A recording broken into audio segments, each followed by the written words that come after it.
जाने अनजाने में हम कुछ ऐसी गलतियां कर देते हैं जिसका पछतावा हमें फिर बाद में होता है।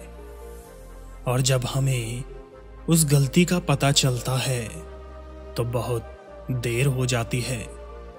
तब तक हम बर्बाद हो चुके होते हैं। तो आखिर वो कौन सी गलतियां हैं जो हमें पता नहीं है, जो हमें बर्बाद कर रही है?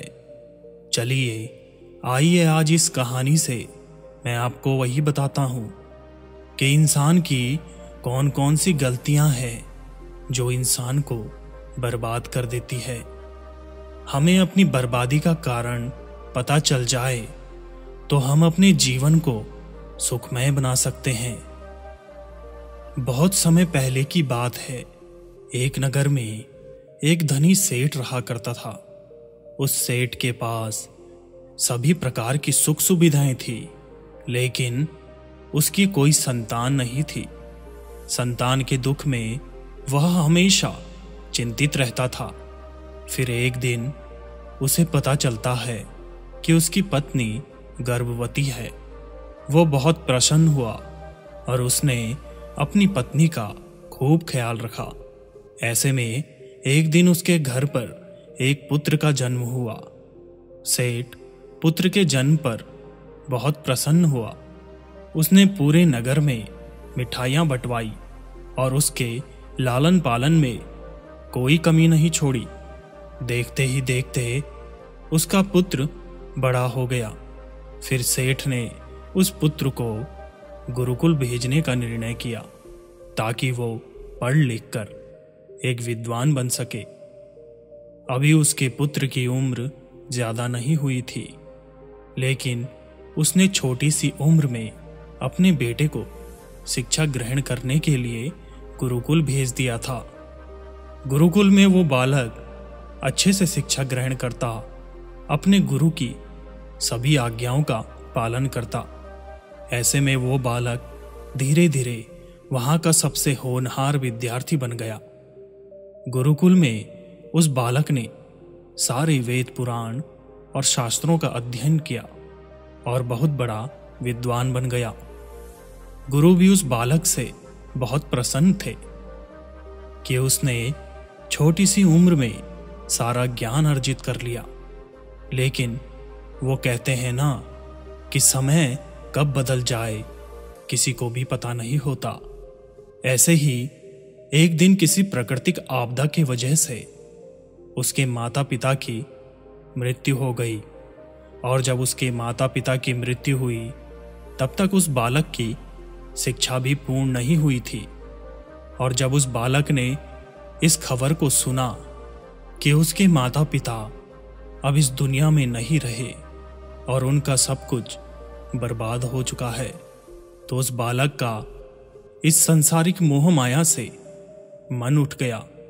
उसके बाद उस बालक ने निश्चय किया कि वो गुरुकुल शिक्षा पूर्ण करने के बाद अपना संपूर्ण जीवन लोगों की भलाई में व्यतीत करेगा। और फिर जब उस बालक की शिक्षा पूर्ण हो गई तो उसके बाद वो बालक सन्यासी बन गया और वो सांसारिक वस्तुओं से दूर हिमालय के जंगल में चला गया। जंगल में जाकर उसने वहां लंबे समय तक तपस्या की। तपस्या पूर्ण करने के बाद उस सन्यासी ने लोगों को शिक्षा देना आरंभ किया। समय के साथ साथ उस सन्यासी की चर्चा चारों तरफ होने लगी और दूर दूर से लोग उसके पास शिक्षा ग्रहण करने आने लगे। और बहुत से लोग उसके पास अपनी समस्याओं का समाधान खोजने के लिए भी आने लगे। सन्यासी सभी लोगों की समस्याएं बड़ी आसानी से सुलझा देता, जिस वजह से वो पूरे राज्य में मशहूर हो गया था। लेकिन जिस नगर में वो रहता था उस नगर का राजा एक क्रूर व्यक्ति था।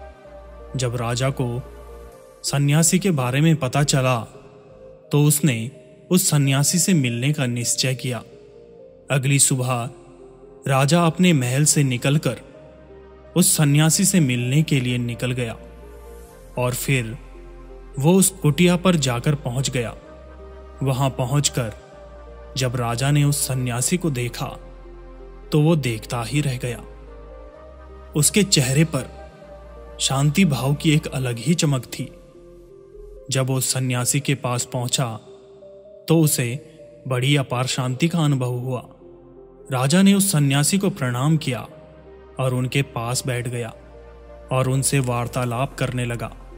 वो राजा पहली मुलाकात में उस सन्यासी के व्यक्तित्व से इतना प्रभावित हुआ कि उसने उसी समय से अच्छाई की राह पर चलने की ठान ली और मन ही मन सोचने लगा कि इतनी छोटी सी मुलाकात में ये सन्यासी मुझे इतना बदल सकता है, तो अगर ये हमेशा मेरे साथ ही रहने लगे तो मेरी जिंदगी ही बदल जाएगी। और यही सोचकर राजा सन्यासी से अपने महल चलने के लिए आग्रह करने लगा। राजा का आग्रह सुनकर सन्यासी मना नहीं कर पाया और वो राजमहल चलने को तैयार हो गया। फिर राजा सन्यासी को लेकर राजमहल की ओर चल दिए। राजमहल पहुंचने पर राजा ने सन्यासी का खूब आदर सत्कार किया और उसके बाद राजा ने सन्यासी को एक शाही कमरे में भोजन करवाया। भोजन के पश्चात सन्यासी ने राजा को धन्यवाद दिया और राजा से जाने की आज्ञा मांगी। यह सुनकर राजा ने कहा कि आप हमारे बगीचे में जब तक चाहें तब तक रह सकते हैं। आपको यहां पर किसी भी प्रकार की कोई असुविधा नहीं होगी और आप यहां रहेंगे तो हमारी प्रजा को भी अच्छा लगेगा और हमें भी अच्छा लगेगा। ये सुनकर सन्यासी ने राजा का प्रस्ताव स्वीकार कर लिया। उसके बाद राजा ने सेवकों से कहा कि सन्यासी महाराज के लिए बगीचे में रहने का, खाने का और वस्त्र आदि का प्रबंध किया जाए। राजा की आज्ञा के अनुसार सेवकों ने एक सुंदर सी कुटिया का निर्माण कर दिया। उसके बाद वो सन्यासी उसी कुटिया में रहने लगा। सन्यासी को उस कुटिया में रहते रहते कई साल बीत गए और इस दौरान राजा ने उनकी खूब सेवा की। परंतु कई सालों के बाद एक दिन राजा और रानी को आवश्यक कार्य के लिए दूसरे राज्य जाना पड़ा, लेकिन उन्होंने एक सेवादार को सन्यासी की सेवा के लिए नियुक्त कर दिया। परंतु वो सेवादार राजा के जाने के बाद बीमार पड़ गया और अपने घर चला गया और कभी लौटकर वापस नहीं आया। तो सन्यासी ने क्रोध में आकर उस राजा को खूब सुनाया और राजा से कहा कि हे राजन, जो जिम्मेदारी तुम पूरी नहीं कर सकते तो उसे उठाते ही क्यों हो। तब राजा ने सन्यासी से क्षमा मांगते हुए कहा कि हे भगवान, यदि मुझसे कोई भूल हो गई हो तो मैं उसके लिए आपसे क्षमा मांगता हूं। मुझे क्षमा कर दीजिए और आप अपना क्रोध शांत कीजिए और मुझे बताइए कि आखिर हुआ क्या है। ये सुनकर उस सन्यासी ने कहा कि तुम्हारे जाने के बाद मुझे यहां पर किसी ने भोजन नहीं दिया और मैं बहुत दिनों तक भूखा ही रहा। मुझे यहां पर आकर किसी ने पूछा तक नहीं कि मैं किस हाल में हूं। यह सुनकर राजा ने सन्यासी से क्षमा मांगी और कहा कि हे भगवान, आज के बाद ऐसी कोई भी गलती नहीं होगी। फिर कुछ देर बाद मामला शांत हो गया।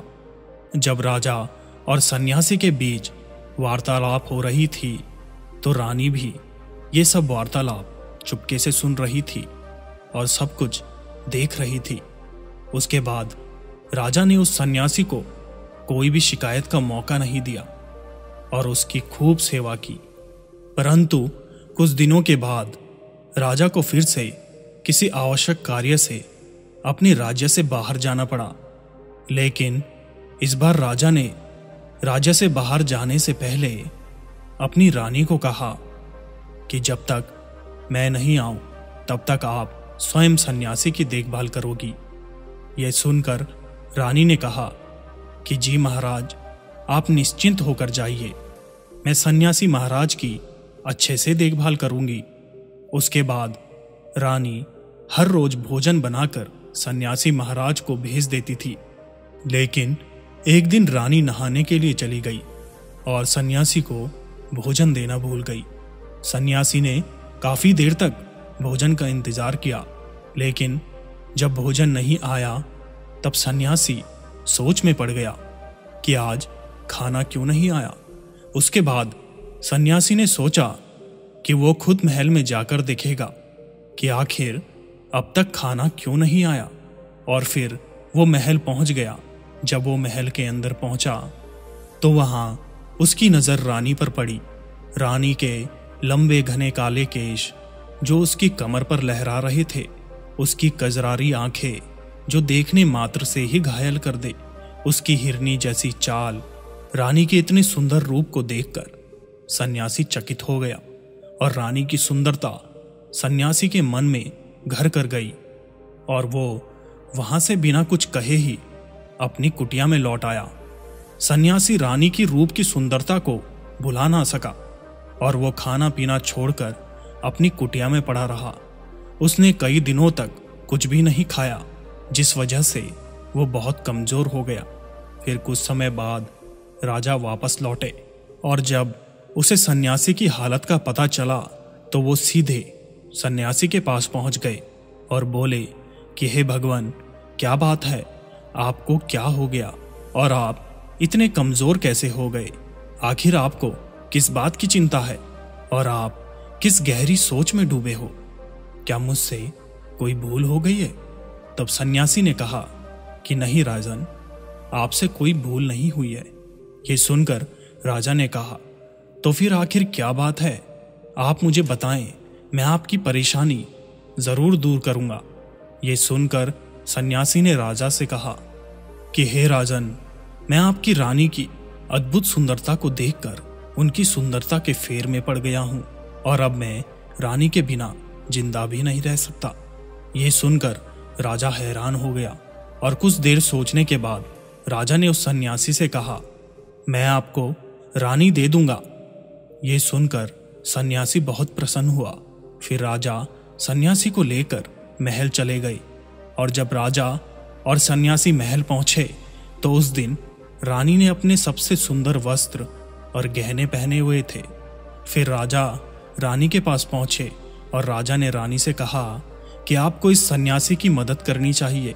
ये बहुत कमजोर पड़ गए हैं और मैं नहीं चाहता कि किसी ज्ञानी पुरुष की हत्या का कलंक मेरे माथे पर लगे। उसके बाद राजा ने रानी से पूछा कि क्या आप ये पाप अपने सर पर लेना चाहती हैं? राजा की ये बात सुनकर रानी ने राजा से पूछा कि आखिर इन सन्यासी की इस दुख का कारण क्या है? तो राजा ने रानी से कहा कि सन्यासी आपकी अद्भुत सुंदरता के दीवाने हो गए हैं। राजा की ये बात सुनकर रानी ने कहा कि हे राजन, आप चिंता मत कीजिए, अब आप सब कुछ मेरे ऊपर छोड़ दीजिए। मुझे पता है कि मुझे अब क्या करना है। उससे आपके ऊपर ना तो सन्यासी की हत्या का पाप लगेगा और ना ही उससे मेरे पवित्र धर्म का नाश होगा। रानी की यह बात सुनकर राजा ने रानी को सन्यासी को सौंप दिया। उसके बाद सन्यासी रानी को लेकर कुटिया पर पहुंचे। जब रानी सन्यासी की कुटिया पर पहुंची तो रानी ने सन्यासी से कहा कि हमें रहने के लिए घर चाहिए, हम इस झोपड़ी में नहीं रह सकते।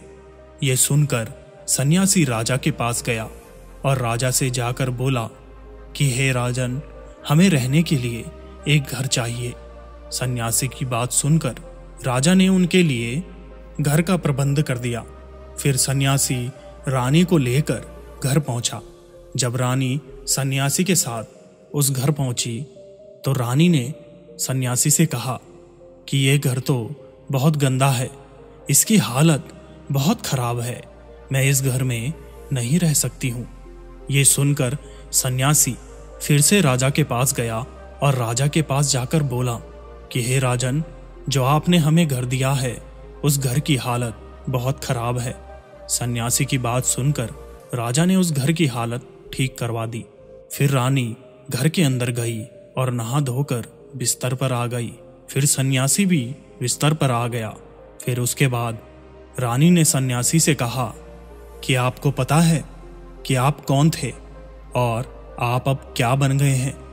आप एक महान सन्यासी थे जिसके लिए राजा स्वयं सारी जरूरत की वस्तुएं उपलब्ध कराते थे, जिसके पास लोग दूर दूर से ज्ञान ग्रहण करने आते थे, जो लोगों को सत्य की राह दिखाया करते थे, जो लोगों की समस्याओं का समाधान करते थे, जिनको सभी लोग एक गुरु मानते थे, जिनकी सब भगवान के रूप में पूजा किया करते थे। और आज आप वासना के कारण मेरे गुलाम हो गए हैं। रानी की ये बात सुनकर उस सन्यासी को एक झटका लगा और उसे महसूस हुआ कि वो तो एक सन्यासी है और वो ये सब क्या कर रहा है।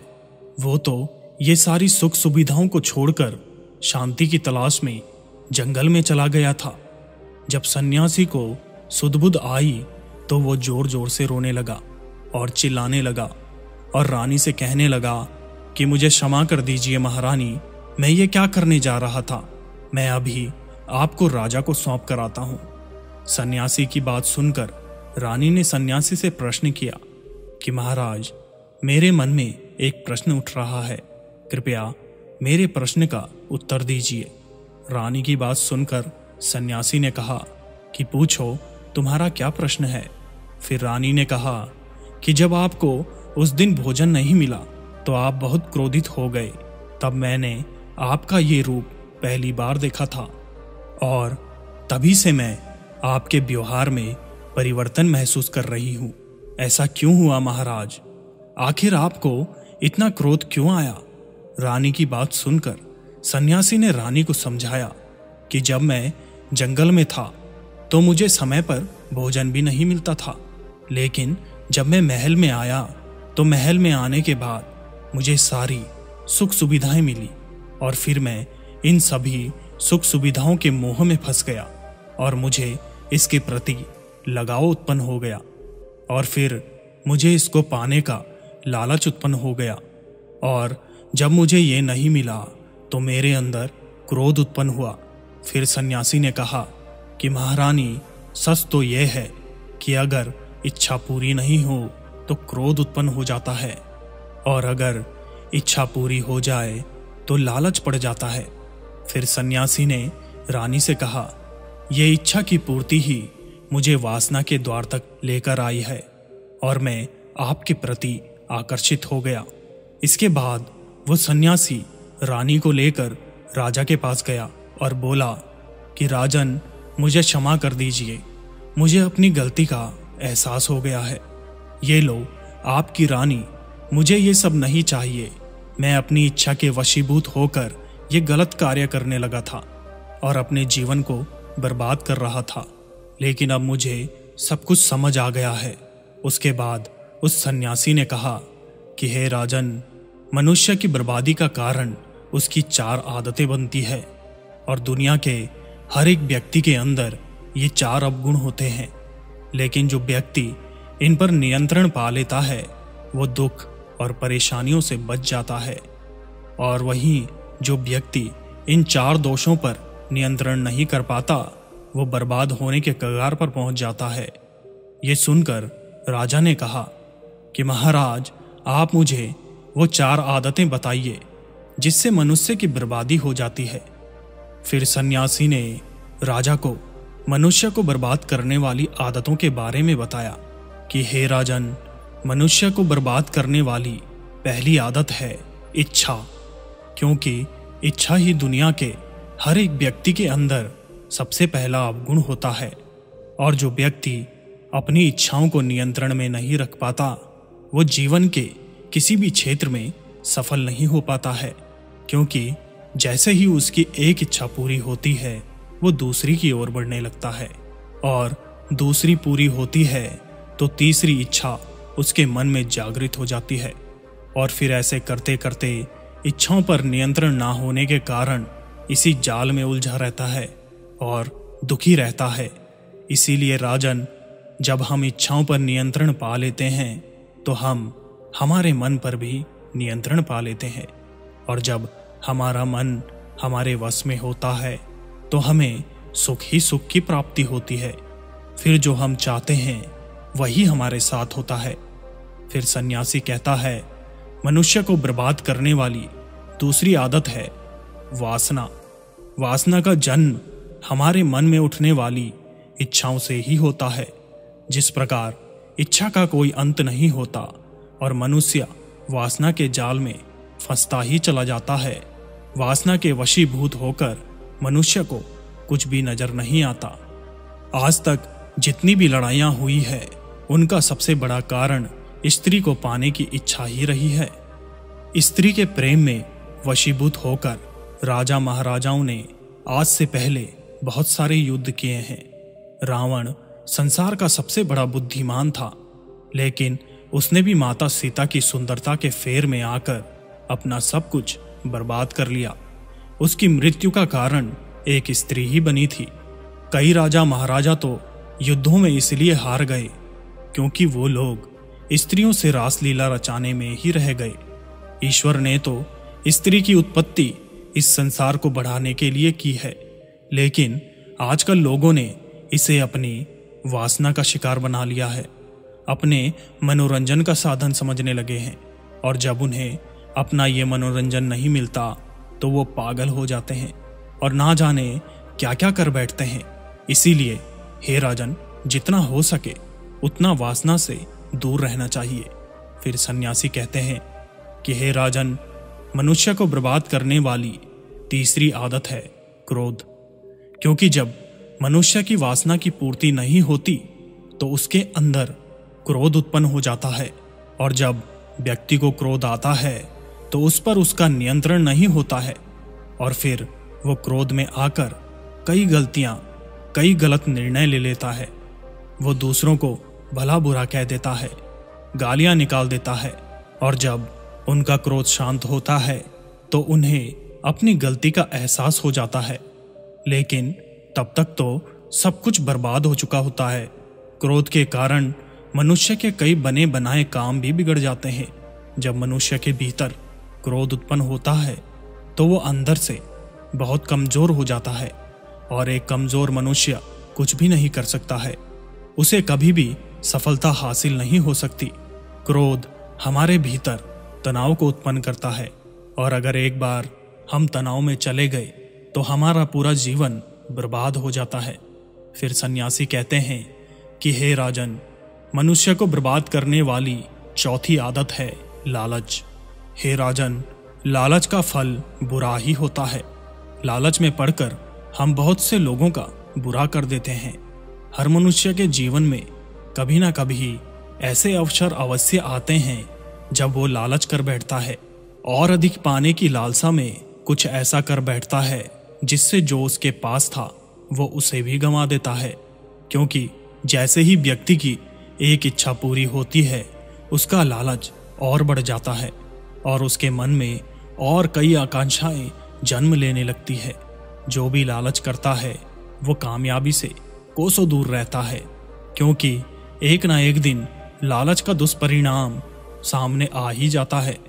अगर हम समय रहते ही लालच को त्याग दें और उसके फेर में ना पड़ें तो हम एक सफल व्यक्ति अवश्य बन सकते हैं। फिर अंत में सन्यासी राजा से कहता है कि हे राजन, अगर मनुष्य इन चारों आदतों को छोड़ देता है तो उसे जीवन में सफल होने से कोई नहीं रोक सकता। जो इन आदतों को नहीं छोड़ता है उसे जीवन में बर्बाद होने से भी कोई नहीं रोक सकता। मैं एक सन्यासी होकर इसके फेर में पड़ गया था, तो सामान्य मनुष्य तो इसके जाल में आसानी से फंस सकता है। इसीलिए हे राजन, मनुष्य को इन चार बुरी आदतों से हमेशा बचना चाहिए।